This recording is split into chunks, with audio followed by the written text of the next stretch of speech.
The Rolls-Royce door slammed shut behind Eunice Williams as her Louboutin heels clicked against marble steps, 6-year-old Marcus and Maya walking beside her like they owned the cathedral. Wedding guests gasped, phones emerged, and somewhere inside that sanctuary, Darius choked on his champagne. "Is that? It can't be. Oh my God, look at her." The whispers rippled through designer gowns and $1,000 suits as Eunice strode past them all, emerald silk flowing behind her like liquid money, diamonds catching light at her throat, her twins looking like they'd stepped off the cover of Vogue Kids.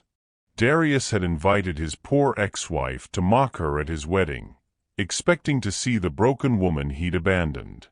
Instead, the cathedral doors swung open, and every head witnessed the most expensive mistake a billionaire ever made walking straight toward his altar. "My beautiful family and friends, welcome back.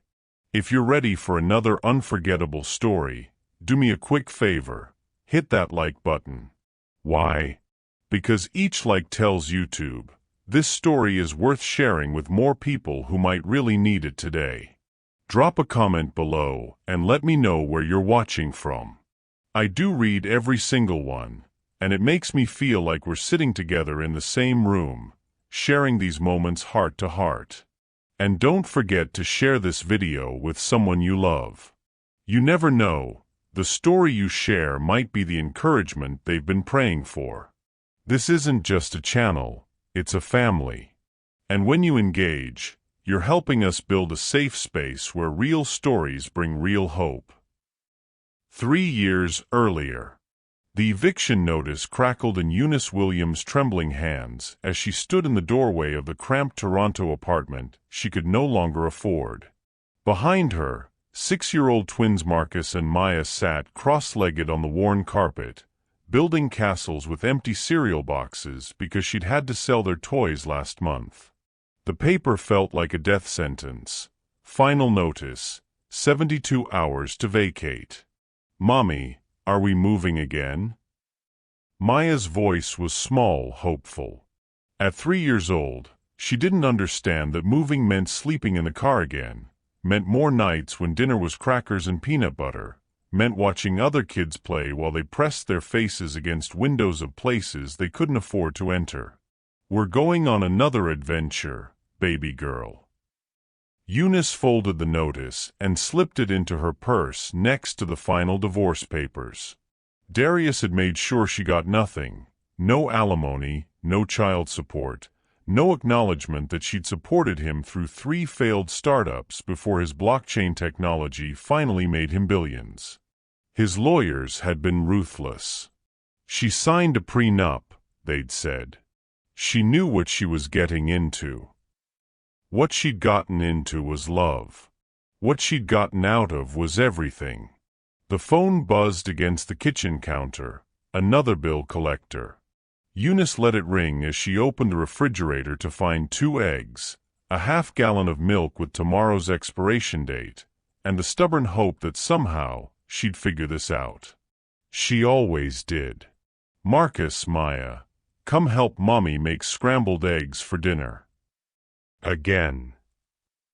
Marcus wrinkled his nose, but he slid off the carpet anyway, his Star Wars pajamas, a thrift store find, hanging loose on his small frame.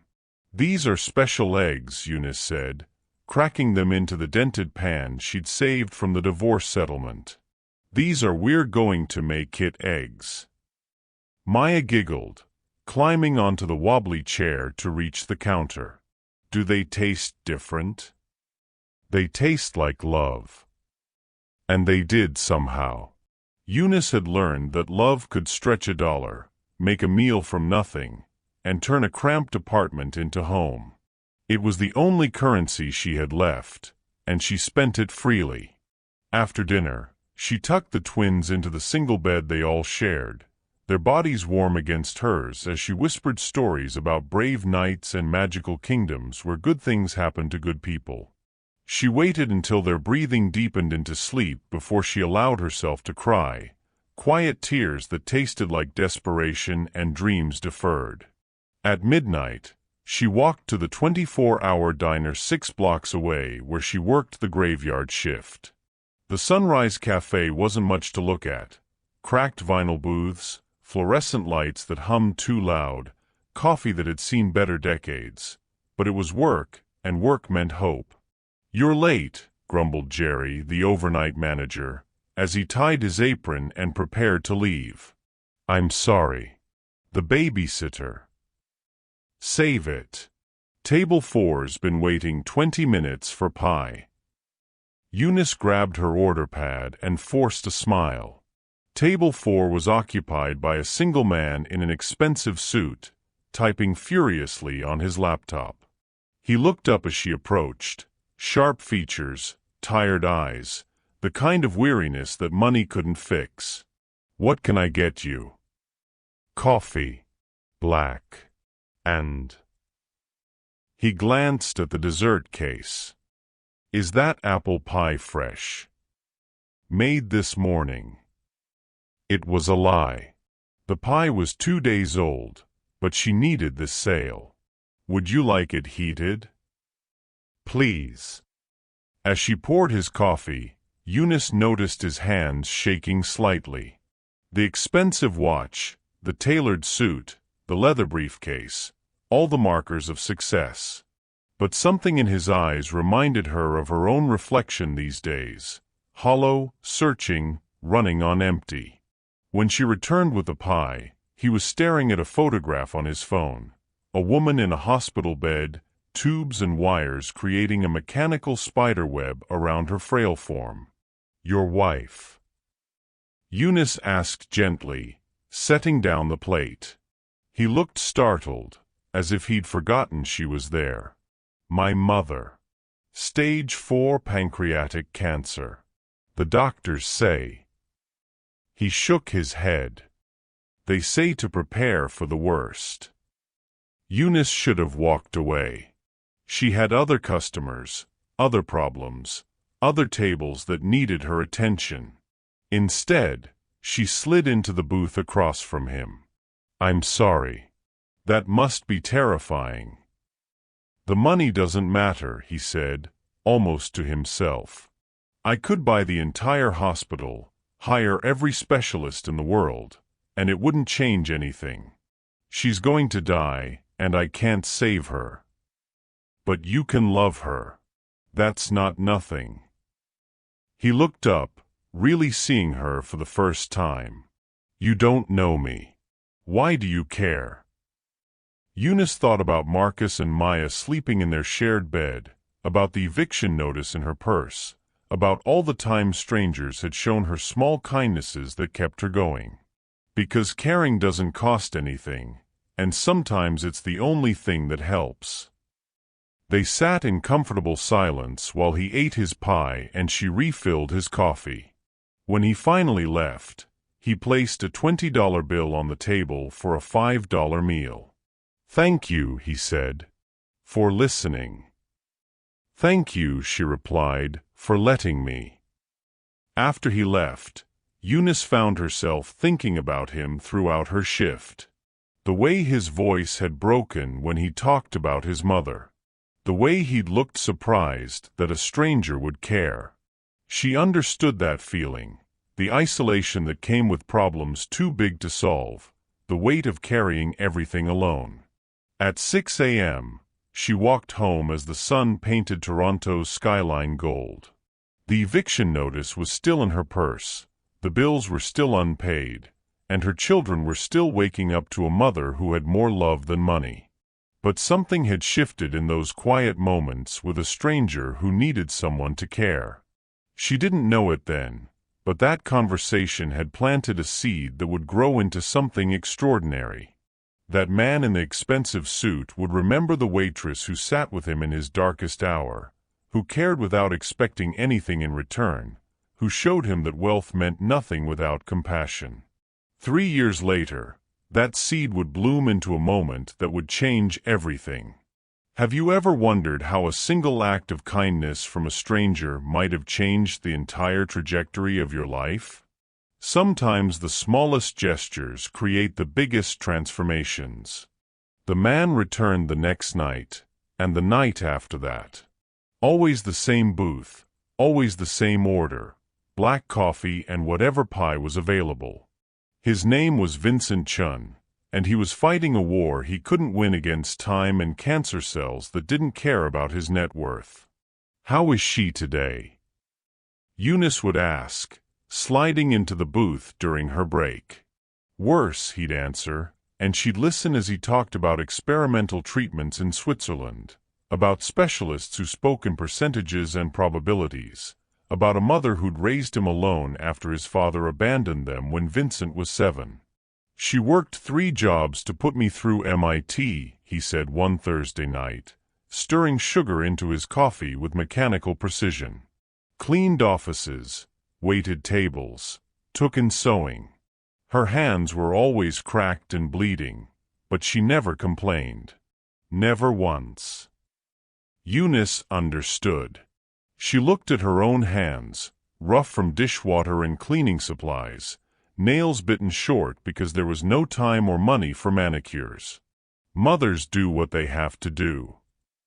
"I bought her a house in Rosedale when my first company went public. Told her she'd never have to work again. But she kept her job at the dry cleaner because she said it gave her purpose." His laugh was bitter. "All that money, and I couldn't give her the one thing she really wanted." What was that? Grandchildren. A daughter-in-law who'd love her. A family. He stared into his coffee. "I was too busy building an empire to build a life."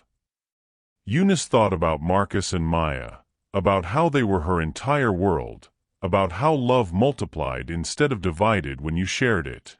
It's not too late. It is for her. The following week, Vincent didn't come. Eunice found herself watching the door, worrying about a man she barely knew but had grown to care about. When he finally appeared on Friday night, his eyes were red-rimmed and hollow. "She's gone," he said simply. Eunice didn't hesitate. She untied her apron, told Jerry she was taking her break, and sat across from Vincent as he fell apart in booth 4 of a 24-hour diner that smelled like grease and broken dreams. "Tell me about her," she said. And he did. For 2 hours, Vincent Chun, tech billionaire, venture capitalist, man who commanded boardrooms and moved markets, told a struggling single mother about Li Chun, who'd immigrated from Hong Kong with nothing but hope and determination, who'd learned English by watching soap operas and reading her son's homework, who'd celebrated every small victory and weathered every setback with quiet dignity. "She made the best dumplings," he said, tears streaming down his face. "Every Sunday, she'd spend hours folding them by hand. I kept telling her to hire someone, that she didn't need to cook anymore. But she said food made with love tasted different."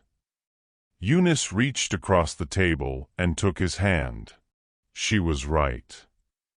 "I don't know how to live without her." You live by remembering what she taught you, by being the man she raised you to be. When Vincent finally composed himself, he looked at Eunice with something like wonder. "Why are you doing this? You don't even know me." "I know enough. I know you loved your mother. I know you're hurting.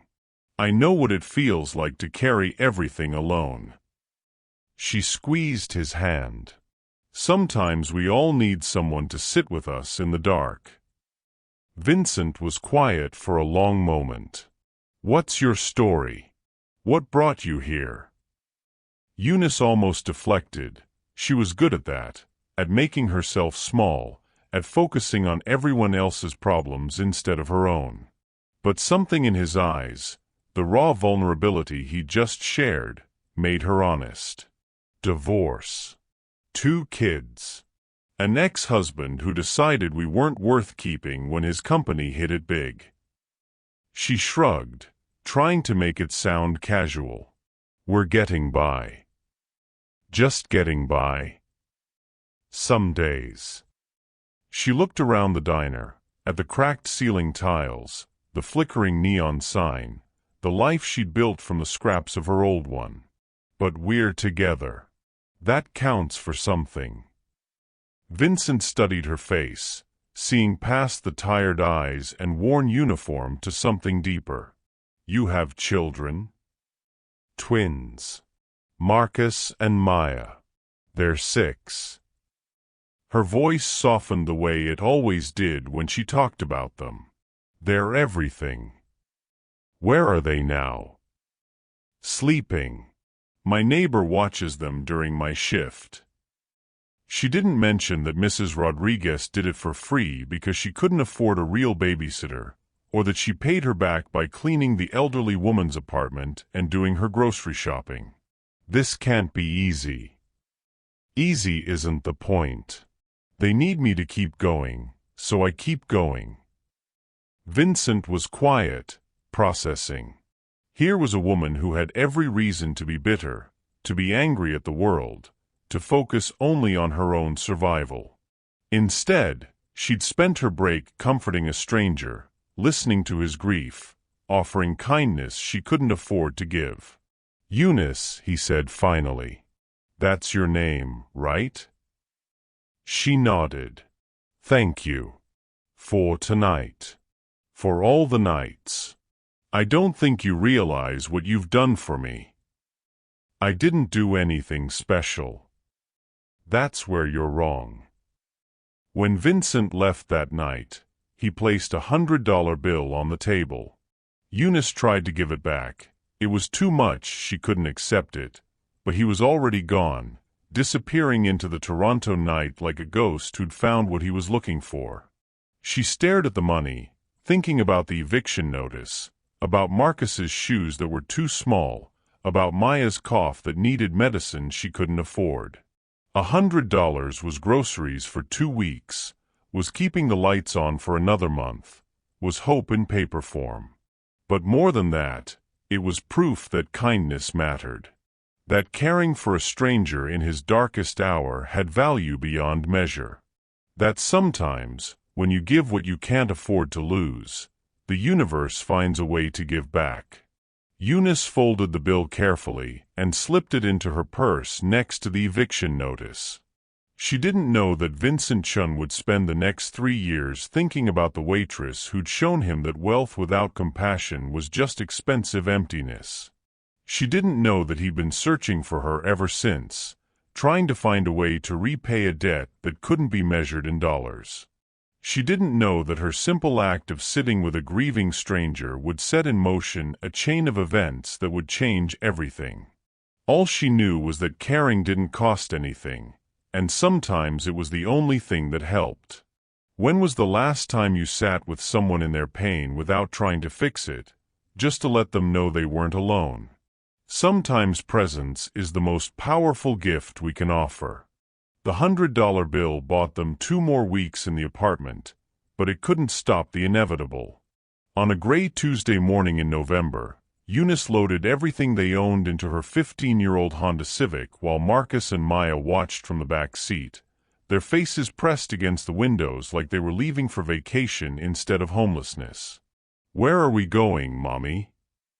Maya asked, clutching the stuffed elephant that had survived 3 moves and countless nights of uncertainty. "To stay with Aunt Carmen for a while," Eunice said, forcing brightness into her voice. Carmen wasn't really their aunt. She was Eunice's co-worker from the diner who'd offer her couch when she heard about the eviction. It was temporary, maybe a week or 2, just until Eunice could figure something else out. The couch was lumpy and too short, but it was shelter. Carmen's 1-bedroom apartment in Scarborough was cramped with 4 people, but it was warm. The twins slept curled against Eunice like puppies, and she lay awake listening to their breathing, planning their next move. "You can't keep doing this," Carmen whispered one night after her shift, finding Eunice at the kitchen table with a calculator and a stack of bills. "Working yourself to death for pennies." "It's not pennies. It's enough." Eunice rubbed her eyes. The numbers never added up the way she needed them to, but she kept trying anyway. I just need to find a second job. When? You're already working 6 nights a week. When do you sleep? When do you see your kids? I see them. It was true, technically. She saw them in the mornings before they went to school, helped with homework when she got home, tucked them in before leaving for work. But she was always tired, always distracted, always calculating how to stretch another dollar. They need their mother, not a ghost who pays bills. The words stung because they were true. Eunice had become a collection of responsibilities, work, bills, survival, with little room left for the woman she used to be. The woman who'd laughed easily, who'd dreamed big, who'd believed that love could conquer anything. At the diner, she threw herself into work with renewed determination. Extra shifts, longer hours, anything to build a cushion that might lead to stability. She smiled at customers who complained about cold coffee, cleaned up messes that weren't hers, and pretended that standing on her feet for 10 hours straight didn't make her bones ache. "You're different," Jerry observed one night, watching her scrub tables with mechanical precision. Quieter. Just focused. On what? Getting ahead. But getting ahead felt impossible when every step forward was followed by 2 steps back. Marcus needed new shoes. Maya caught a cold that turned into bronchitis, requiring medicine and a doctor's visit that ate up a week's worth of tips. The Honda's transmission started slipping, making ominous grinding sounds that promised expensive repairs she couldn't afford. 3 months after Vincent Chun had disappeared from her life, Eunice found herself serving coffee to another late-night customer, a woman in scrubs who looked as exhausted as Eunice felt. "Rough night?" Eunice asked, refilling the woman's cup. "Rough year." The nurse, her name tag read Patricia, managed a tired smile. "Lost 2 patients this week. Sometimes I wonder if I'm making any difference at all." Eunice sat down across from her, remembering another night, another stranger who'd needed someone to listen. "You are. Even when it doesn't feel like it." "How do you know?" "Because you care enough to wonder. That matters." They talked until Patricia's shift started, about the weight of caring for others, about finding purpose in small acts of service, about the difference between surviving and living. When Patricia left, she squeezed Eunice's hand. "Thank you. I needed that." Eunice watched her go, thinking about Vincent, about the way caring had connected them across the vast divide of their different circumstances. She wondered where he was now, if he'd found peace after his mother's death, if he remembered the waitress who'd sat with him in his grief. She didn't know that Vincent Chun had been looking for her for months, hiring private investigators to track down the woman who'd shown him that true wealth wasn't measured in bank accounts, but in the capacity to care for others. She didn't know that he'd bought the building where the Sunrise Cafe was located, that he'd been quietly ensuring her job was secure while he searched for the right way to repay her kindness. She didn't know that her simple act of compassion had inspired him to start a foundation in his mother's name, dedicated to helping single mothers get back on their feet. She didn't know that she was the first person he wanted to help, if only he could find her. All Eunice knew was that she had to keep going. For Marcus, who'd started asking why they couldn't have their own place like other kids. For Maya, who'd stopped talking about the future because she'd learned that plans could disappear overnight. For herself, because giving up wasn't an option when 2 small lives depended on her strength. The weeks blended together in a haze of work and worry. Carmen's patience was wearing thin. For people in a 1-bedroom apartment was too much for anyone. Eunice started looking at homeless shelters, researching programs for families in crisis, swallowing her pride because her children's safety mattered more than her dignity. "Mommy," Maya said one morning, tugging on Eunice's uniform as she prepared for another double shift. "Are we poor?" The question hit like a physical blow. Eunice knelt down, looking into her daughter's serious brown eyes, searching for the right words. "We don't have a lot of money right now," she said carefully. "But we have each other. We have love. That makes us rich in the ways that matter most. But we can't buy toys. No, we can't. But we can make up stories. We can have adventures. We can take care of each other." Maya nodded solemnly, accepting this explanation the way children do, with a trust that broke Eunice's heart and strengthened her resolve simultaneously. That night at the diner, Eunice served coffee and pie to strangers who had no idea that their waitress was one paycheck away from sleeping in her car. She smiled, she listened, she cared, because that's who she was, regardless of her circumstances. Because kindness wasn't a luxury she could afford to lose. She didn't know that her story was about to take a turn that would change everything. She didn't know that Vincent Chun had finally found her, that he'd been watching from across the street, planning the perfect way to honor the woman who'd taught him that true wealth came from the heart. All she knew was that tomorrow would bring new challenges, and she'd face them the same way she faced everything, with love, with determination, and with the unshakable belief that caring for others was never a mistake. Have you ever felt like you were just surviving instead of living? Sometimes our greatest acts of service happen when we're at our lowest points, proving that our capacity to care isn't dependent on our circumstances. The $100 bill bought them 2 more weeks in the apartment, but it couldn't stop the inevitable. On a gray Tuesday morning in November, Eunice loaded everything they owned into her 15-year-old Honda Civic while Marcus and Maya watched from the back seat, their faces pressed against the windows like they were leaving for vacation instead of homelessness. "Where are we going, Mommy?" Maya asked, clutching the stuffed elephant that had survived 3 moves and countless nights of uncertainty. "To stay with Aunt Carmen for a while," Eunice said, forcing brightness into her voice. Carmen wasn't really their aunt. She was Eunice's co-worker from the diner who'd offer her couch when she heard about the eviction. It was temporary, maybe a week or 2, just until Eunice could figure something else out. The couch was lumpy and too short, but it was shelter.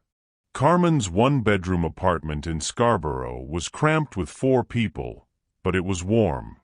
The twins slept curled against Eunice like puppies, and she lay awake listening to their breathing, planning their next move. "You can't keep doing this," Carmen whispered one night after her shift, finding Eunice at the kitchen table with a calculator and a stack of bills. "Working yourself to death for pennies." "It's not pennies. It's enough." Eunice rubbed her eyes. The numbers never added up the way she needed them to, but she kept trying anyway. "I just need to find a second job." "When? You're already working 6 nights a week. When do you sleep? When do you see your kids?" "I see them." It was true, technically. She saw them in the mornings before they went to school, helped with homework when she got home, tucked them in before leaving for work. But she was always tired, always distracted, always calculating how to stretch another dollar. They need their mother, not a ghost who pays bills. The words stung because they were true. Eunice had become a collection of responsibilities, work, bills, survival, with little room left for the woman she used to be. The woman who'd laughed easily, who'd dreamed big, who'd believed that love could conquer anything. At the diner, she threw herself into work with renewed determination. Extra shifts, longer hours, anything to build a cushion that might lead to stability. She smiled at customers who complained about cold coffee, cleaned up messes that weren't hers, and pretended that standing on her feet for 10 hours straight didn't make her bones ache. "You're different," Jerry observed one night, watching her scrub tables with mechanical precision. Quieter. Just focused. On what? Getting ahead. But getting ahead felt impossible when every step forward was followed by 2 steps back. Marcus needed new shoes. Maya caught a cold that turned into bronchitis, requiring medicine and a doctor's visit that ate up a week's worth of tips. The Honda's transmission started slipping, making ominous grinding sounds that promised expensive repairs she couldn't afford. 3 months after Vincent Chun had disappeared from her life, Eunice found herself serving coffee to another late-night customer, a woman in scrubs who looked as exhausted as Eunice felt. "Rough night?" Eunice asked, refilling the woman's cup. "Rough year." The nurse, her name tag read Patricia, managed a tired smile. "Lost 2 patients this week. Sometimes I wonder if I'm making any difference at all." Eunice sat down across from her, remembering another night, another stranger who'd needed someone to listen. "You are. Even when it doesn't feel like it." "How do you know?" "Because you care enough to wonder. That matters." They talked until Patricia's shift started, about the weight of caring for others, about finding purpose in small acts of service, about the difference between surviving and living. When Patricia left, she squeezed Eunice's hand. "Thank you. I needed that." Eunice watched her go, thinking about Vincent, about the way caring had connected them across the vast divide of their different circumstances. She wondered where he was now, if he'd found peace after his mother's death, if he remembered the waitress who'd sat with him in his grief. She didn't know that Vincent Chun had been looking for her for months, hiring private investigators to track down the woman who'd shown him that true wealth wasn't measured in bank accounts, but in the capacity to care for others. She didn't know that he'd bought the building where the Sunrise Cafe was located, that he'd been quietly ensuring her job was secure while he searched for the right way to repay her kindness. She didn't know that her simple act of compassion had inspired him to start a foundation in his mother's name, dedicated to helping single mothers get back on their feet. She didn't know that she was the first person he wanted to help, if only he could find her. All Eunice knew was that she had to keep going. For Marcus, who'd started asking why they couldn't have their own place like other kids. For Maya, who'd stopped talking about the future because she'd learned that plans could disappear overnight. For herself, because giving up wasn't an option when 2 small lives depended on her strength. The weeks blended together in a haze of work and worry. Carmen's patience was wearing thin. For people in a 1-bedroom apartment was too much for anyone. Eunice started looking at homeless shelters, researching programs for families in crisis, swallowing her pride because her children's safety mattered more than her dignity.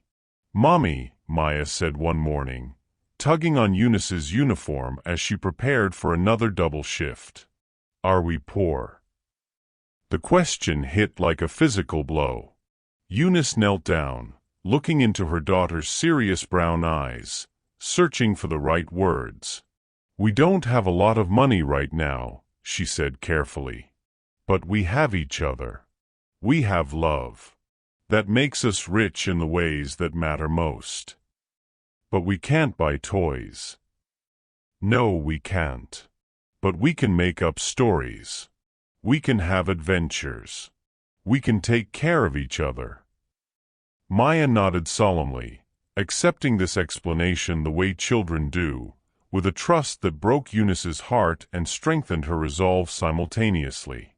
That night at the diner, Eunice served coffee and pie to strangers who had no idea that their waitress was 1 paycheck away from sleeping in her car. She smiled, she listened, she cared, because that's who she was, regardless of her circumstances. Because kindness wasn't a luxury she could afford to lose. She didn't know that her story was about to take a turn that would change everything. She didn't know that Vincent Chun had finally found her, that he'd been watching from across the street, planning the perfect way to honor the woman who'd taught him that true wealth came from the heart. All she knew was that tomorrow would bring new challenges, and she'd face them the same way she faced everything, with love, with determination, and with the unshakable belief that caring for others was never a mistake. Have you ever felt like you were just surviving instead of living? Sometimes our greatest acts of service happen when we're at our lowest points, proving that our capacity to care isn't dependent on our circumstances. Vincent Chen sat in his Tesla across the street from the Sunrise Cafe, watching through tinted windows as Eunice Williams moved between tables with practiced efficiency. 3 months of searching had led him here, to this moment of recognition that felt like finding a missing piece of his soul. She looked thinner than he remembered, more fragile around the edges, but her smile was the same, genuine, warm, offered freely to strangers who probably didn't deserve it. He watched her refill an elderly man's coffee, listened to her laugh at something a trucker said, saw her slip an extra dinner roll onto a young mother's plate when she thought no one was looking. The private investigator's report lay open on his passenger seat. Eunice Williams, 28, divorced, 2 children, currently homeless and staying with a friend. Works 6 nights a week at Sunrise Cafe. No criminal record, no debt beyond normal living expenses, no red flags. Subject appears to be exactly what she seems, a struggling single mother doing her best. But Vincent needed to be sure. Kindness could be performed, compassion could be calculated, and he'd learned the hard way that people would do almost anything for money. His mother had taught him to trust but verify, to look beyond surface gestures to the heart beneath. So he began his quiet investigation. The first test came on a Thursday night when Vincent walked into the cafe wearing jeans and a worn jacket instead of his usual expensive suits. He'd aged himself with gray at his temples, added glasses, changed his posture to suggest someone who worked with his hands instead of commanding boardrooms. "Coffee, please," he said when Eunice approached his table. "And whatever pie you'd recommend." She studied his face for a moment. Something flickered in her eyes, a hint of recognition, but she simply smiled and poured his coffee. "The apple's fresh today. Made it myself before my shift." "You make the pies?" "When I can. Jerry lets me come in early sometimes." She didn't mention that she did it for free, that the extra hours were her way of ensuring job security, that baking reminded her of better times when she'd made birthday cakes for the twins in their old kitchen. Vincent ate the pie slowly, watching her work. She treated every customer the same, the businessman who left generous tips and the homeless man who nursed a single cup of coffee for hours. When a drunk customer became belligerent, demanding a refund for food he'd already eaten, Eunice handled it with calm professionalism, even offering to make him something else. "Why?" Vincent asked when she returned to refill his cup. "Why what? Why be nice to someone who's treating you badly?" Eunice considered the question seriously. Because maybe he's having the worst day of his life.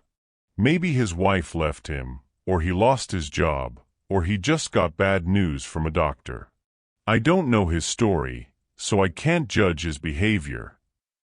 But he was rude to you. His rudeness says something about his pain, not about my worth." She shrugged. "Besides, kindness doesn't cost me anything, and sometimes it's the only thing that helps." The words hit Vincent like an echo from 3 years ago, when a grieving son had needed someone to sit with him in the dark. She didn't remember him, he could see that clearly, but her philosophy hadn't changed. Her compassion was as natural as breathing. The second test came a week later. Vincent arranged for a customer to leave a wallet on the table, expensive leather, filled with cash and credit cards, driver's license showing an address in Rosedale. He watched from his car as Eunice discovered it during her cleaning routine. She could have pocketed the cash. God knew she needed it. Instead, she immediately took it to Jerry, insisting they call the number on the driver's license. When the customer returned, grateful and relieved, he offered Eunice a reward. "That's not necessary," she said. "I'm just glad you got it back. Please, let me give you something." There was $300 in there. And now there's still $300 in there. That's reward enough. Vincent felt something tight in his chest loosen. The wallet had contained $500, not $3. She hadn't even counted it. The third test was the hardest to watch. Vincent hired an actress to play a struggling mother with 2 young children, someone who would come into the cafe late at night when Eunice was working alone. The woman was supposed to order coffee and break down crying, claiming she couldn't afford food for her kids. Vincent expected Eunice to offer sympathy, maybe a free cup of coffee. He didn't expect her to disappear into the kitchen and return with 2 full meals, packed to go. "I can't pay for this," the actress protested, staying in character. "You don't need to. Every kid deserves dinner." Eunice pressed the bags into the woman's hands. "There's extra rolls in there, and some cookies I made yesterday. But your boss will understand. And if he doesn't, that's my problem, not yours." Vincent watched the actress leave with tears in her eyes, real tears, not performed ones. Later, she would tell him that Eunice's kindness had felt so genuine that she'd almost broken character to confess the deception. "She gave me her own dinner," the actress reported. "Her meal from her break. She said she wasn't hungry anyway, but I could see her stomach growling." The fourth test never happened. Vincent couldn't bring himself to continue the charade. He'd seen enough, learned enough, confirmed what his heart had known from the beginning. Eunice Williams was exactly who she appeared to be. Her kindness wasn't calculated or conditional. It was as fundamental to her nature as her need to breathe. But he needed to understand her story, to see the full picture of who she'd become in the years since their paths had crossed. So he began a different kind of observation, not testing her character, but learning her life. He followed her home one morning and watched her emerge from a rundown apartment building in Scarborough, her twins walking beside her toward the bus stop. Marcus and Maya were beautiful children, well-dressed despite their circumstances, their faces bright with a kind of joy that comes from being deeply loved. He saw Eunice at the grocery store, carefully comparing prices, choosing generic brands, counting coupons like they were precious currency. He watched her at the laundromat, helping an elderly woman fold her clothes while her own wash cycle ran. He observed her at the children's school, volunteering for a field trip she couldn't afford to take her own kids on, just so other parents could work. Every observation confirmed what he'd suspected. Eunice Williams was a woman who gave more than she had, who cared more than was practical, who maintained her humanity despite circumstances that would have broken most people. She was also running out of time. Vincent's investigators reported that she'd been served with another eviction notice, that her friend's patience was wearing thin, that she was one crisis away from losing everything. It was time to stop observing and start acting. Time to repay a debt that had been growing interest in his heart for 3 years. Time to show Eunice Williams that kindness, once given freely, had a way of returning when it was needed most. But first, he had one more test, not for her, but for himself. He needed to make sure his motives were pure, that he was acting out of gratitude and not guilt, that his desire to help came from the right place. Vincent Chun had learned that the most important questions weren't about other people's character, but about your own. How often do we test others' kindness while forgetting to examine our own motives? Sometimes the person who needs the most scrutiny is the one looking in the mirror. 5 years earlier, Eunice Williams had believed in fairy tales once. She believed that love conquered all, that hard work paid off, that good things happened to good people who waited patiently for their turn. She believed in Darius Blackwood, the ambitious Canadian entrepreneur who'd swept her off her feet during her final year at University of Toronto. "You're going to change the world," she'd whispered to him in their tiny student apartment, her hands tracing the blueprints for his blockchain technology, while Marcus and Maya slept in their cribs nearby. The twins had been a surprise. 2 pink lines on a pregnancy test that had sent Darius into a panic and Eunice into a fierce, protective love she'd never imagined possible. "We're going to change the world," he'd corrected, pulling her close. "You, me, and our beautiful babies. We're a team." For 3 years, they'd been a team. Eunice had dropped out of her business program to support Darius's dreams, working double shifts at a downtown restaurant while he coded through the night. She believed in his vision when investors laughed him out of boardrooms, had held him when failures mounted, had celebrated every small victory like it was the lottery. "I couldn't do this without you," he'd said after his second startup failed, his head in her hands as she stroked his hair. "You're my anchor, Eunice. You keep me grounded." She'd worn that role like a badge of honor, the supportive wife, the devoted mother, the woman who held everything together while her husband reached for the stars. When Darius finally cracked the code that would revolutionize digital currency, when the first major investor wrote a check with more zeros than they'd ever imagined, Eunice had cried tears of joy. "We did it," she'd breathed, watching him sign the papers that would change their lives forever. But success had changed Darius in ways she hadn't expected. The money came fast. Millions, then tens of millions, then hundreds of millions as his technology caught fire in the financial world. With it came new friends, new opportunities, and a new version of her husband that Eunice barely recognized.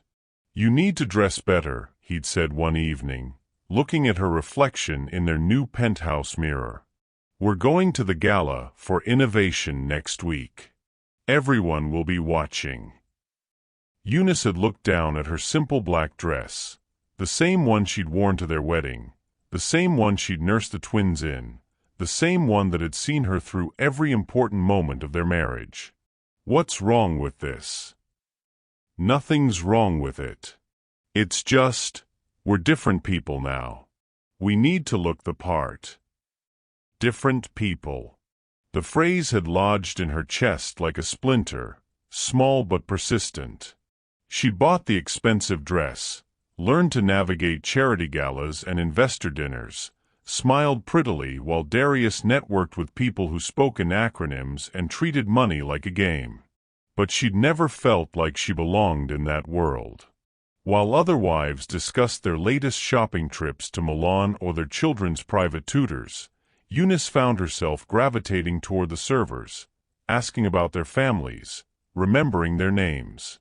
She'd tip generously and thank them sincerely, earning strange looks from women who treated service staff like furniture. "You're embarrassing me," Darius had hissed after one particularly awkward dinner party where Eunice had spent 20 minutes talking to the caterer about her daughter's college plans. "These people are important. They're not your friends. Why can't they be both?" "Because that's not how this works. There are levels, Eunice. Hierarchies. You need to understand your place." Her place.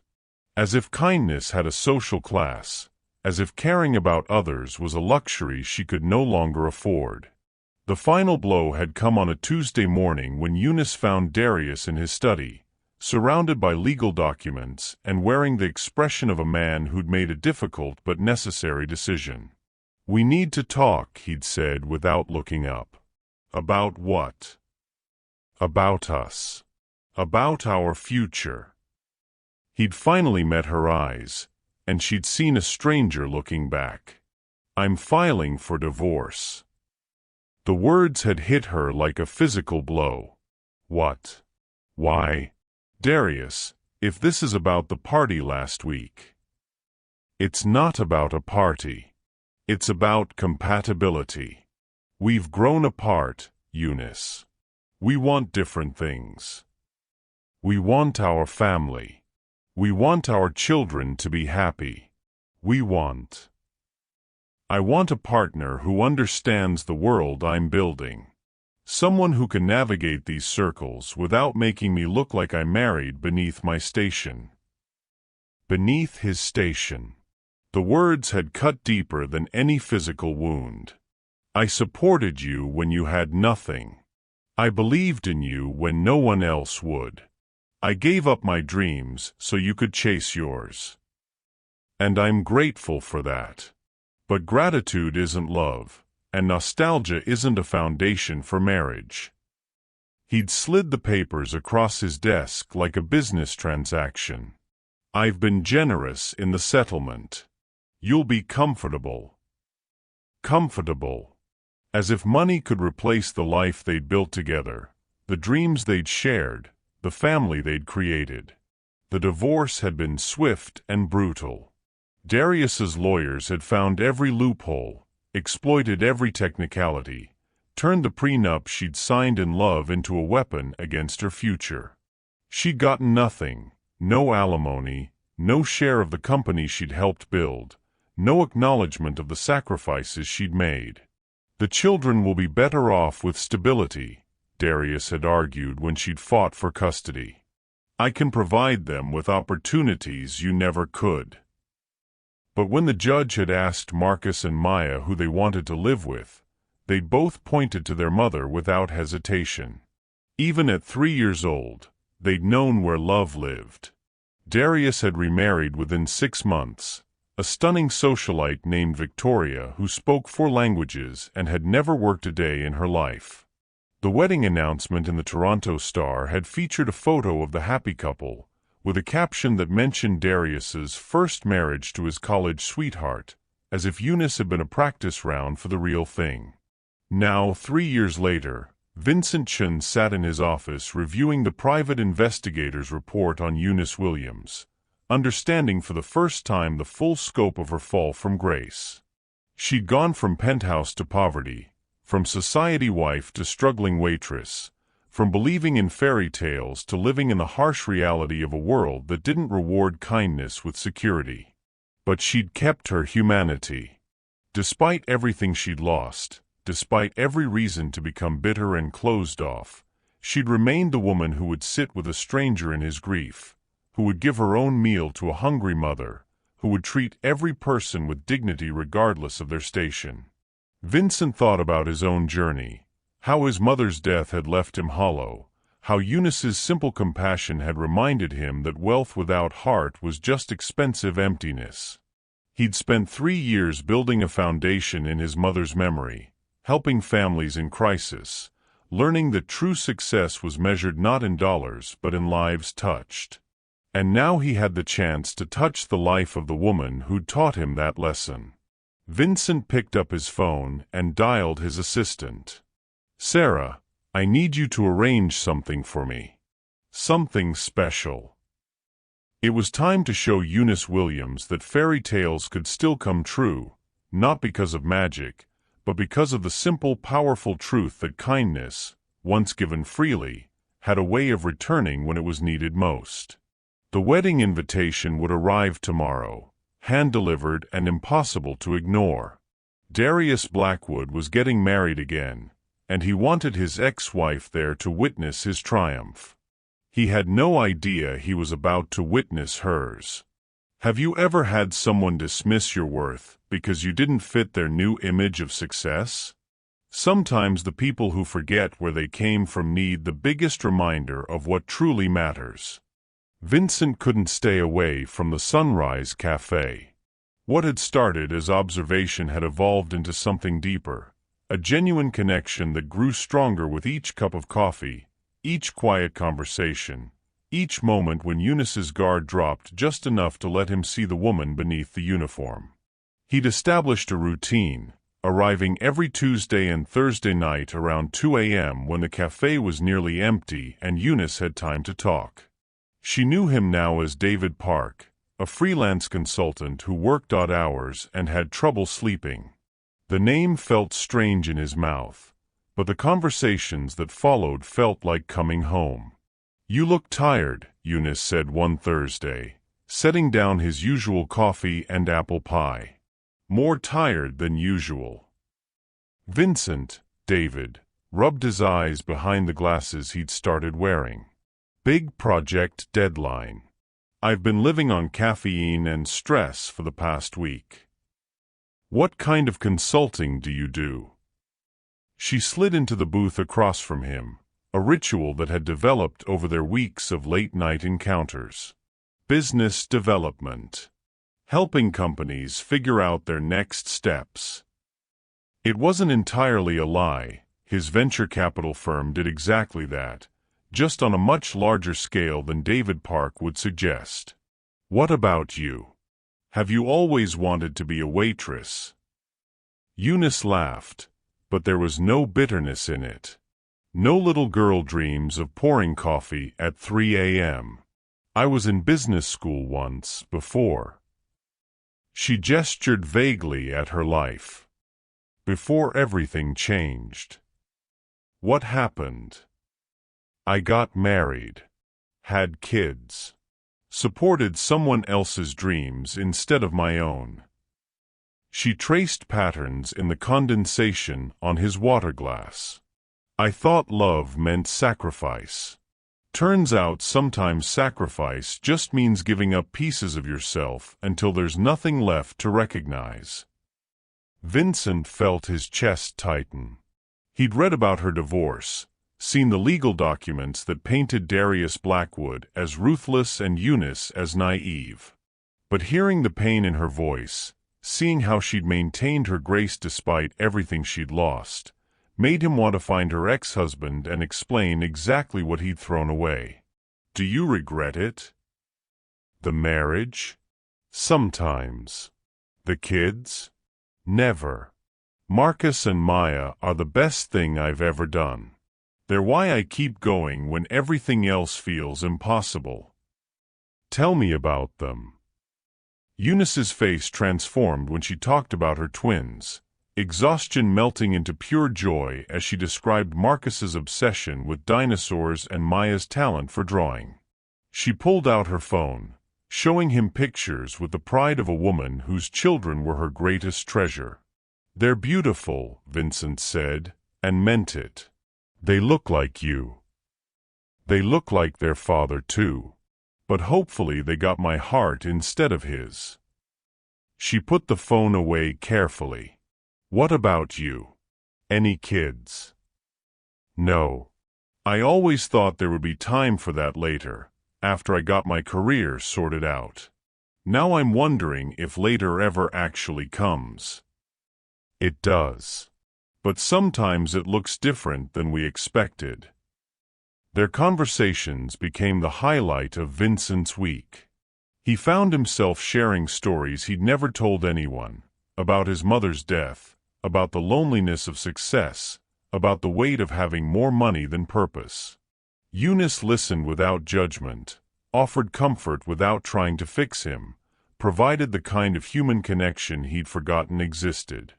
In return, he became her confidant. She told him about the eviction notice, about sleeping on Carmen's couch, about the constant calculation of dollars and dreams that never quite balanced. He wanted to write her a check, to solve her problems with the stroke of a pen, but he understood instinctively that she wouldn't accept charity from a stranger. So he found other ways to help. When Eunice mentioned that Marcus needed new shoes but would have to wait until next payday, Vincent arranged for a lost and found box to appear at the cafe, filled with children's clothing in exactly the right sizes, items he'd purchased and carefully worn to look donated. Jerry, who'd been paid handsomely for his cooperation, presented them as unclaimed items that would otherwise go to charity. "Someone left all this?" Eunice asked, holding up a pair of Nike sneakers that would fit Marcus perfectly. "Happens more than you'd think," Jerry shrugged. "People forget stuff, never come back for it. Better you take what you can use than let it sit here collecting dust." When Maya mentioned wanting to take art classes but knowing they couldn't afford them, Vincent discovered that the community center had received an anonymous donation to provide free after-school programs. When Eunice's car broke down, a local mechanic called to say someone had prepaid for her repairs, a pay-it-forward gesture from a previous customer. "You don't believe in coincidences, do you?" Eunice asked David one night, after recounting the latest stroke of unexpected good fortune. "What do you mean?" "All these good things happening. My kids getting what they need right when they need it most. It's like someone's watching out for us." Vincent's heart raced.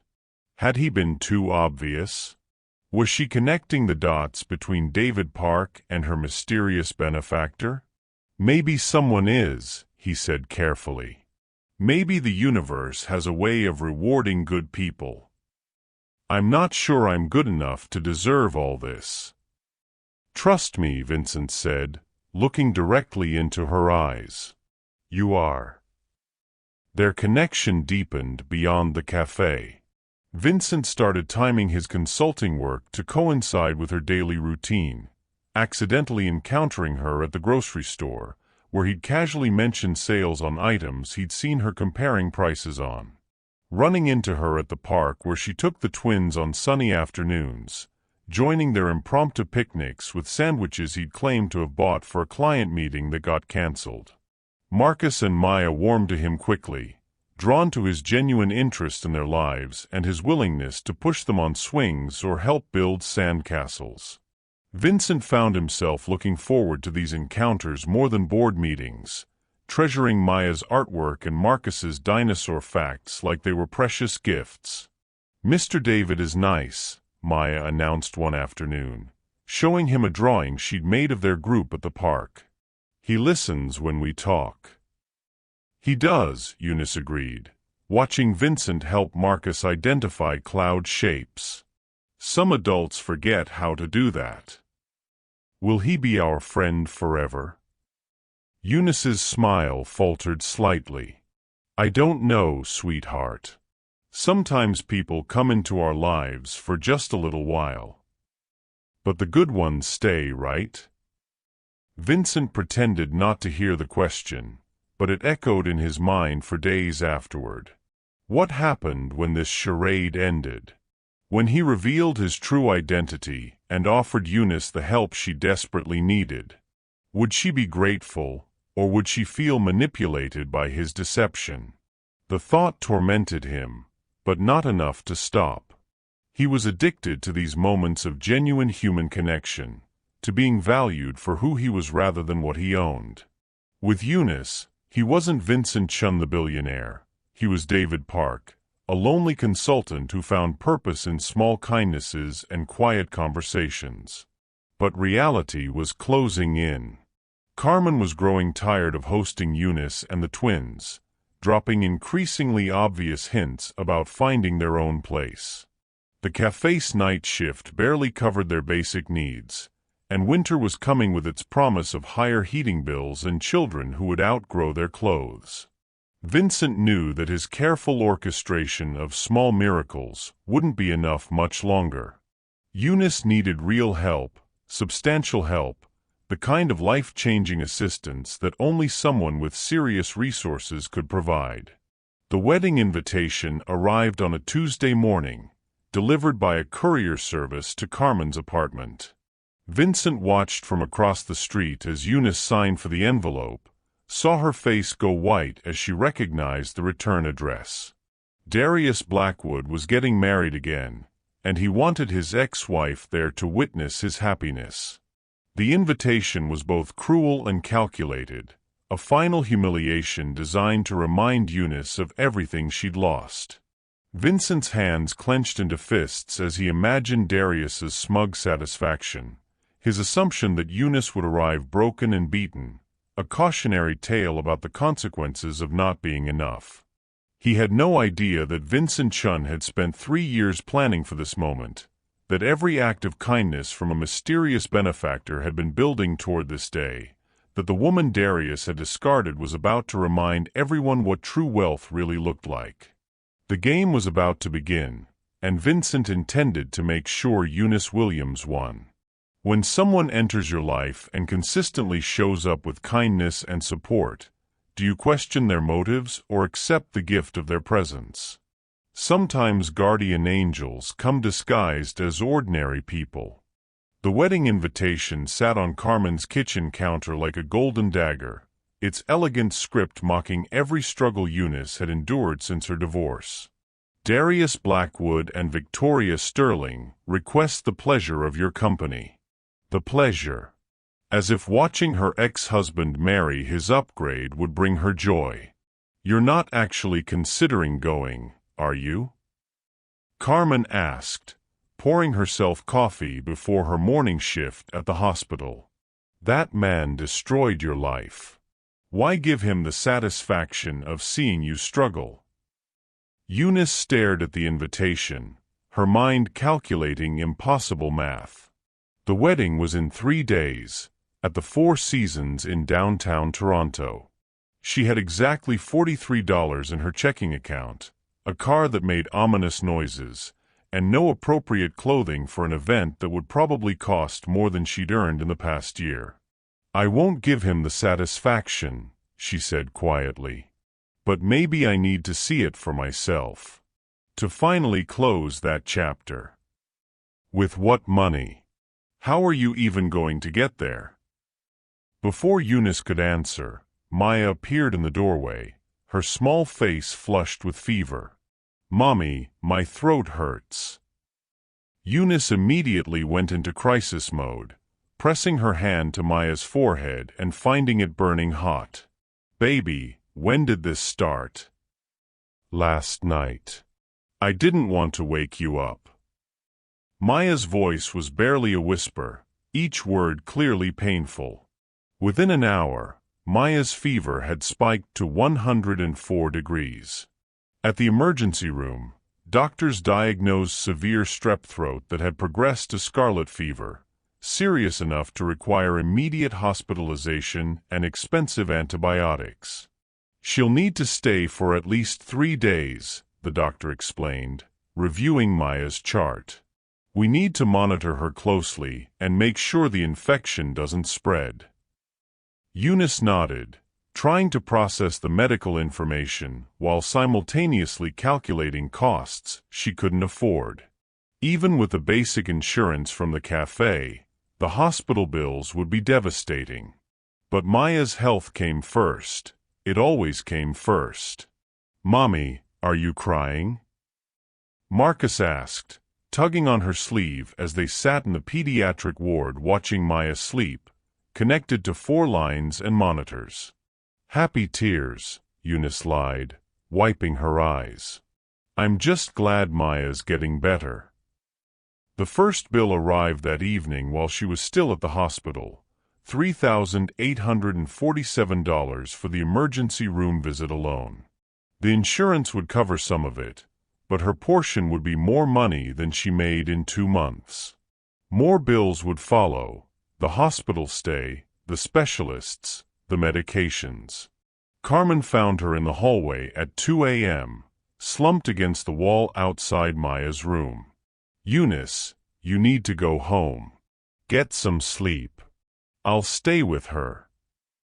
I can't leave her. You can't help her if you collapse from exhaustion. Carmen sat beside her, lowering her voice. Listen, I need to tell you something. My landlord is raising the rent. Significantly. I can barely afford it myself, and with 4 of us in that tiny space. Eunice understood before Carmen finished the sentence. They needed to find somewhere else to live. Soon. How soon? End of the week. I'm sorry. I wish I could do more, but... Don't apologize. You've already done more than anyone had a right to expect." That night, Eunice called in sick to the cafe for the first time in months. She couldn't leave Maya, but she also couldn't afford to miss work. The cruel arithmetic of poverty meant every choice carried devastating consequences. Jerry wasn't sympathetic when she finally reached him. "Look, Eunice, I like you, but I've got a business to run. You've been distracted lately, and now you're missing shifts. I've got other people who want these hours." "I understand. My daughter is in the hospital with scarlet fever. I'll be back as soon as." "Take the time you need. But I can't guarantee your position will be here when you get back." The threat hung in the air like smoke. Eunice closed her eyes, feeling the walls closing in from every direction.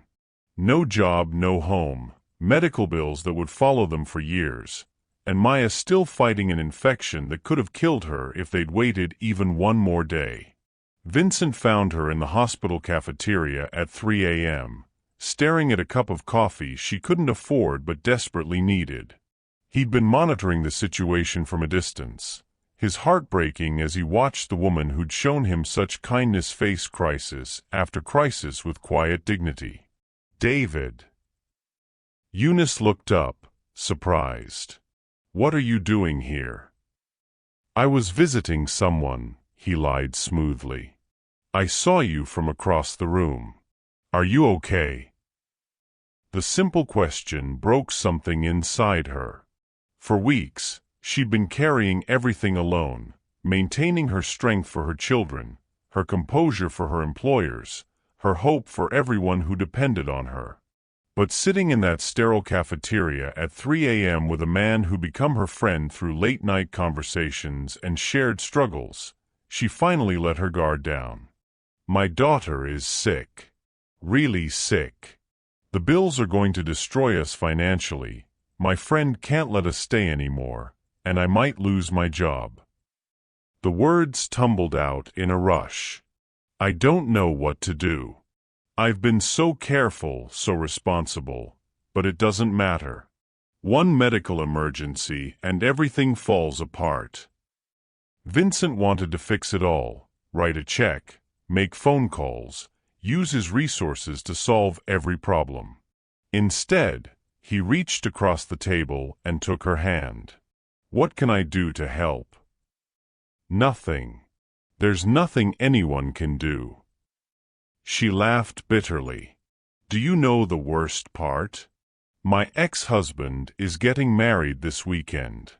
He invited me, probably hoping I'd show up looking exactly like this, desperate and defeated. Maybe I should go. Maybe he deserves to see what his choices cost." "You're not defeated." "Aren't I? I'm about to be homeless with 2 sick children and no way to pay for their care. If that's not defeat, what is?" Vincent studied her face, exhausted, stressed, pushed to the breaking point. But underneath all the worry, he saw something else. The same fierce love that had driven her to work double shifts, the same compassion that had comforted a grieving stranger, the same strength that had carried her through 3 years of rebuilding her life from nothing. Defeat would be giving up. Defeat would be becoming bitter or cruel or selfish. He squeezed her hand gently. "You're still here. You're still fighting for your children. You're still the woman who cares about other people even when you're drowning. That's not defeat, that's heroism." "I don't feel heroic.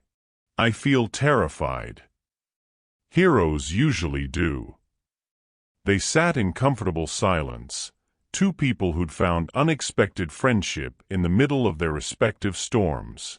Vincent wanted to tell her everything, who he really was, how he'd been helping her, how one conversation 3 years ago had changed the entire trajectory of his life. But he could see she was barely holding herself together, and the revelation would only add confusion to her overwhelming situation. Instead, he made a decision that would change everything. Eunice, he said carefully, what if I told you there was a way to solve all of this? A way to get the medical bills paid, to secure housing for you and the kids, to give you the stability you need. I'd say you've been watching too many movies. What if it wasn't a movie? What if someone who cared about you had the resources to help? She looked at him suspiciously. David, if this is your way of offering to lend me money. Not lend. Give. No strings attached. No expectation of repayment. Just someone who believes you deserve better than what life has handed you. That's not real. People don't just give away money to struggling waitresses. Some people do. People who understand that kindness is the only currency that really matters. Eunice stared at him for a long moment, and Vincent wondered if she was finally connecting the dots, finally seeing through his carefully constructed persona to the truth underneath. But she just shook her head. I can't accept charity from someone I barely know. You know me. We've been talking for months. I know David Park, the consultant with insomnia. I don't know anything real about your life. The moment hung between them, heavy with unspoken truths and missed opportunities. Vincent wanted to confess everything, to lay his cards on the table and let her decide how to play the hand. But he could see the wedding invitation peeking out of her purse, and he realized there was a better way. Darius Blackwood wanted a show. He wanted to parade his success in front of the woman he discarded, to prove that leaving her had been the right choice. Vincent was going to make sure Eunice gave him a show he'd never forget. Have you ever been pushed to your absolute breaking point and discovered strength you didn't know you possessed? Sometimes our darkest moments reveal the brightest parts of our character. Vincent Chun made a decision that would change both their lives forever. He pulled out his phone, scrolled to a contact, and placed it on the table between them. Call this number, he said quietly. Eunice looked at the screen. Vincent Chun, CEO, Chen Ventures. I don't understand. Why do you have the CEO of Chen Ventures in your phone? Because that's who I am. The words hung in the air like smoke. Eunice stared at him, searching his face for signs of a joke that wasn't coming. What? Vincent removed his glasses, ran his hands through his hair to mess up the carefully styled disguise, and let his posture shift back to the confident bearing of a man who commanded boardrooms and moved markets. My name is Vincent Chun. I'm not a consultant. I own Chen Ventures, the venture capital firm. I'm worth about $2.3 billion, and I've been looking for you for 3 years. Eunice's face went through a series of emotions: confusion, disbelief, anger, and finally something that looked like betrayal. You've been lying to me? Yes. For months. Yes. Why? The word came out as a whisper, wounded and raw. Vincent leaned forward, his eyes never leaving hers. Because 3 years ago, I was sitting in a 24-hour diner at 2 a.m., drowning in grief after my mother died of cancer. I was worth hundreds of millions of dollars, but I felt completely hollow inside. Money couldn't save her, couldn't fill the emptiness, couldn't give meaning to anything I'd built. Eunice's eyes widened with recognition, but she didn't speak. A waitress sat with me that night. She listened to me talk about my mother, about feeling lost despite all my success. She told me that caring didn't cost anything, and sometimes it was the only thing that helped. She showed me that true wealth had nothing to do with bank accounts. That was you, Eunice breathed. You were the man with the expensive suit. I was.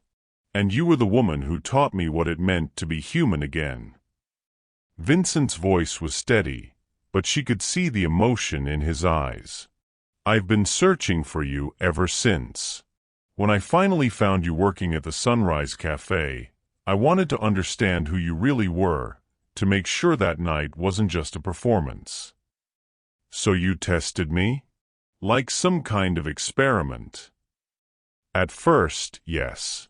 I needed to know if your kindness was genuine or calculated." He reached into his wallet and pulled out several receipts. "The wallet you returned to that customer? I planted it. The struggling mother with hungry children? I hired her. I was testing your character." Eunice's face flushed with anger and humiliation. "You manipulated me." "I did. And I'm not proud of it. But Eunice, you passed every test with flying colors. More than that, you showed me that your compassion isn't situational. It's who you are, regardless of circumstances." The mysterious donations? Maya's art classes? Marcus's shoes? The car repairs? "Oh me. I've been trying to help you without making you feel like charity case, because I knew you wouldn't accept money from a stranger." Eunice stood up abruptly, pacing to the window that overlooked the hospital parking lot. "So this whole friendship, all our conversations, everything, it was all based on lies?" "The friendship was real. The conversations were real. My feelings about you and your children are real." Vincent's voice grew urgent. "The only lie was my name and my job. Everything else, every word we shared, every moment of connection, that was authentic. How can I believe that? How can I trust anything you say?" "Because I'm telling you now. Because I could have kept lying, could have found another way to help you without revealing the truth. But I'm done with deception." Vincent stood and walked toward her, stopping just close enough to see the tears she was trying not to shed. "Eunice, your daughter is in the hospital with medical bills that could destroy you financially. Your friend needs you to move out by the end of the week. You might lose your job. And in 3 days, your ex-husband is getting married, expecting to see you broken and defeated. What's your point?" "My point is that you have a choice. You can stay angry at me for lying about who I am, or you can let me help you show Darius Blackwood the biggest mistake he ever made." Eunice turned from the window, her eyes flashing. "What are you talking about?" "I'm talking about walking into that wedding looking like the queen you were always meant to be. I'm talking about arriving in a limousine with your beautiful children beside you, wearing a dress that costs more than his monthly mortgage payment.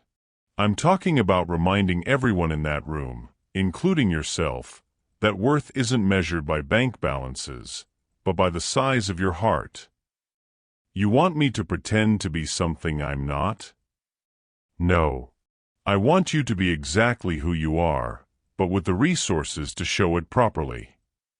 Vincent pulled out his phone again. "One phone call can take care of Maya's medical bills. One conversation with my real estate team can get you into a house in any neighborhood you choose. One shopping trip can get you and the twins outfitted like royalty. And what do you get out of it? The chance to repay a debt I've owed for 3 years. The opportunity to see the woman who taught me about kindness get the recognition she deserves." Eunice was quiet for a long moment, processing everything he'd told her.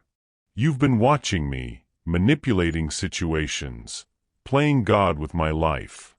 How is that different from what Darius did?" The question hit Vincent like a physical blow.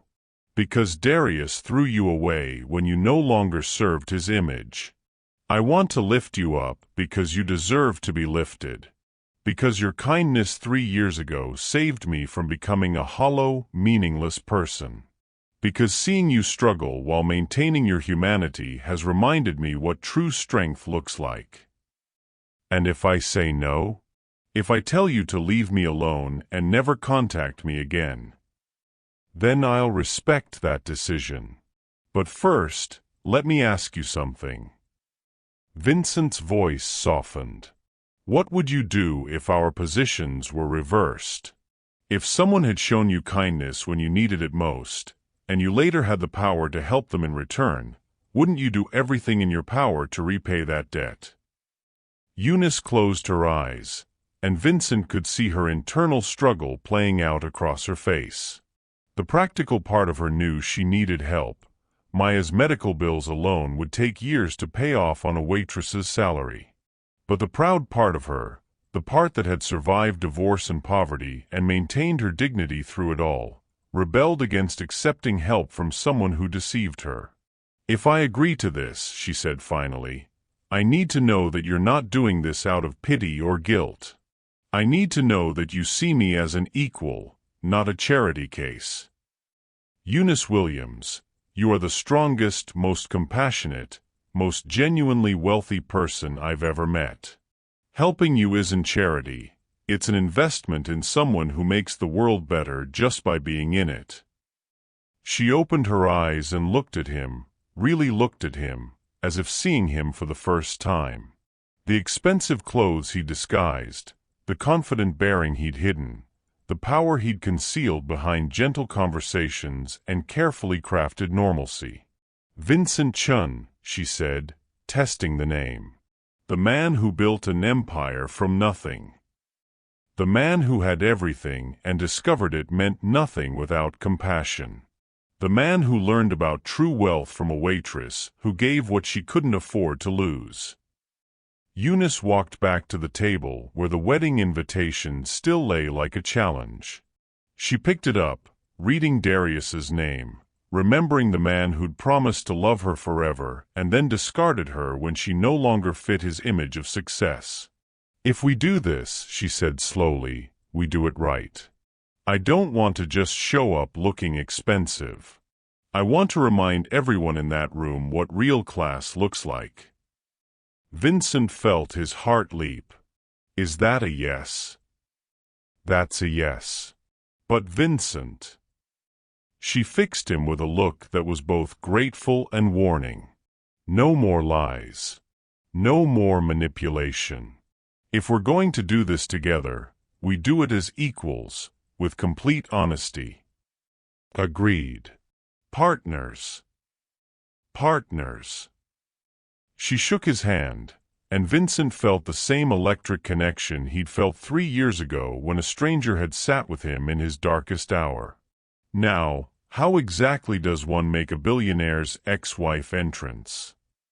Vincent smiled, pulling out his phone. Leave that to me. By Saturday afternoon, Darius Blackwood is going to remember exactly what he threw away. And more importantly, you're going to remember exactly what you're worth.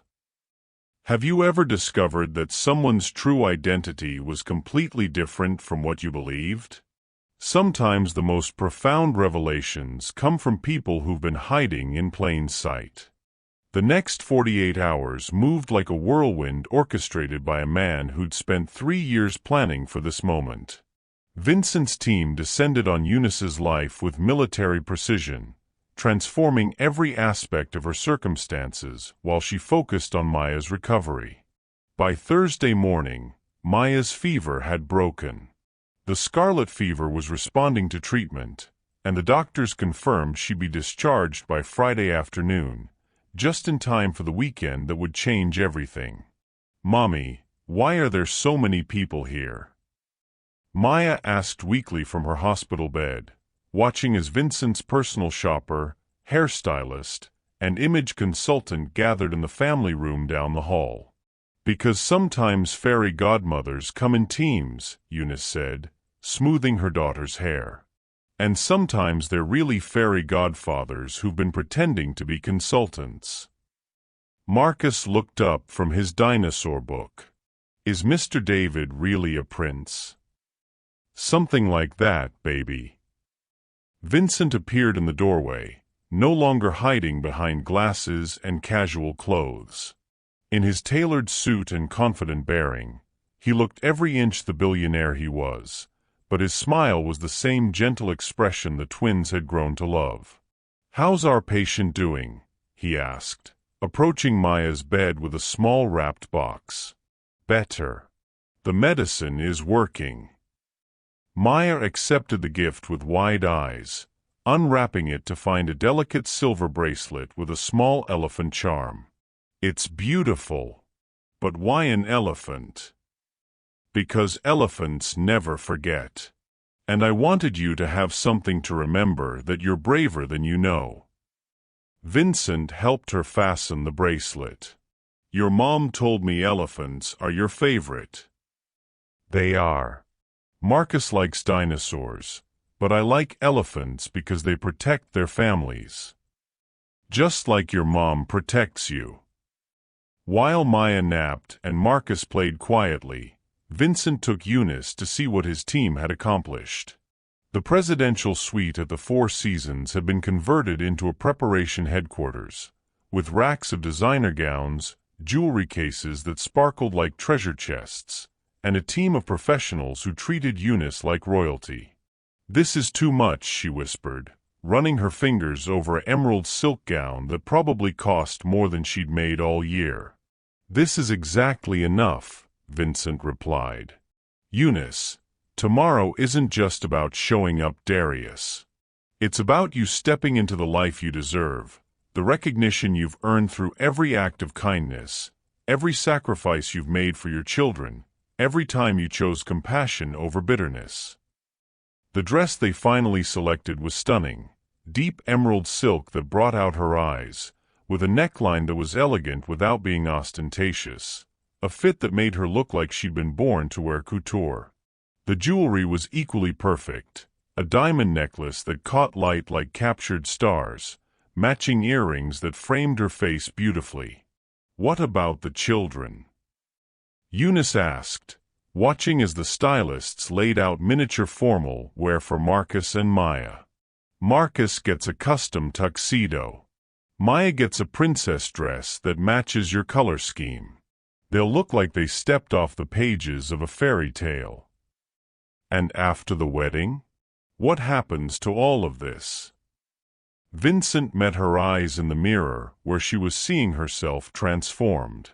"That depends on what you want to happen. The medical bills are handled. There'll never be a problem again. I've purchased a house in Forest Hill, fully furnished, with a trust fund that ensures Marcus and Maya will never want for anything. Their college educations are secured, along with whatever dreams they choose to pursue." "Vincent, I can't accept all of this." "You're not accepting charity. You're accepting what you're worth. What you've always been worth." He placed his hands gently on her shoulders. 3 years ago, you gave me something priceless: hope, compassion, the reminder that humanity matters more than wealth. Let me give you something in return. What if this changes me? What if I become someone different?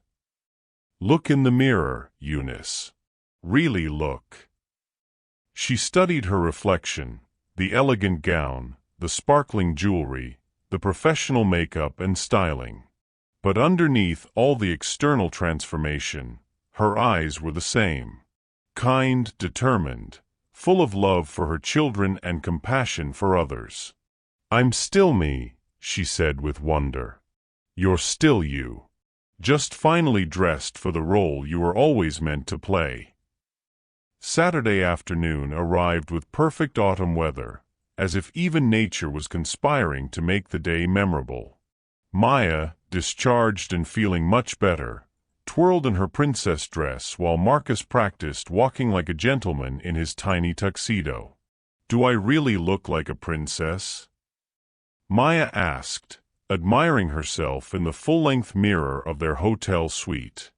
"You look like a queen," Eunice replied, adjusting her daughter's tiara, a delicate silver piece that matched her elephant bracelet. "And I look like a king," Marcus declared, striking a superhero pose that made everyone laugh. Vincent knocked and entered, stopping short when he saw the three of them together. Eunice took his breath away, radiant, confident, every inch the woman of substance she'd always been, but now with the external trappings to match her inner beauty. The twins looked like fairy tale royalty, their faces glowing with excitement and health. "Ready?" he asked, offering Eunice his arm. "Ready." The Rolls-Royce Phantom was waiting outside, sleek, imposing, a statement of wealth and power that would announce their arrival long before anyone saw who emerged from it. As they drove through Toronto's streets toward the Four Seasons, Eunice felt a strange calm settle over her. "Are you nervous?" Vincent asked, noting her serenity. "No. For the first time in 3 years, I'm not nervous about anything. I know who I am. I know what I'm worth. Whatever Darius expected to see today, this isn't it." The cathedral steps came into view, lined with photographers and guests in expensive attire. Through the tinted windows, they could see people turning, whispering, pointing at the unexpected arrival. "Last chance to change your mind," Vincent said softly. Eunice looked at her children, radiant and confident, then at Vincent, whose friendship had become the foundation for this transformation. "I've spent 3 years believing I wasn't enough for the life I'd built. Today I'm going to remind everyone, including myself, that I was always more than enough. Darius wasn't worthy of me. I was never the problem." The car stopped. Vincent's chauffeur opened the door with practiced precision. Eunice Williams stepped onto those marble steps like she owned the world, her 6-year-old twins flanking her in matching designer outfits, their small hands confident in hers. The whispers rippled through the crowd. "Is that? It can't be. Oh my God, look at her," as she walked past them all, emerald silk flowing behind her like liquid money, diamonds catching light at her throat. Inside the cathedral, Darius felt his breath catch as he watched through the stained glass. This couldn't be the same woman he'd left broken and penniless. This couldn't be the ex-wife he'd invited to humiliate. But as Eunice walked up those steps with the grace of royalty and the quiet power of someone who discovered exactly who she was meant to be, every guest at his wedding was about to witness the most expensive mistake a billionaire ever made. The doors opened, and Eunice Williams walked into her future, finally understanding that true wealth had nothing to do with money and everything to do with the courage to remain kind in a world that rewarded cruelty, to choose love when it would have been easier to choose bitterness, to raise children who knew their worth regardless of their circumstances. Vincent Chen walked beside her, no longer hiding who he was, finally able to repay the woman who'd taught him that success without compassion was just expensive emptiness. Together, they were about to give Darius Blackwood, and everyone else in that room, a lesson in what real class looked like. The transformation was complete, but the real story was just beginning. When you finally step into your true worth, how does it feel to realize you are always enough? Sometimes the most powerful transformation isn't changing who you are, but finally believing you deserve to be seen for who you've always been. Thank you so much for watching this story all the way to the end. If this touched your heart, then you're going to love the next one. It's just as powerful, and even more intriguing than you can imagine. So don't stop here. Check out more videos on my channel and continue the journey. I'll be waiting for you on the other side of that story. See you there.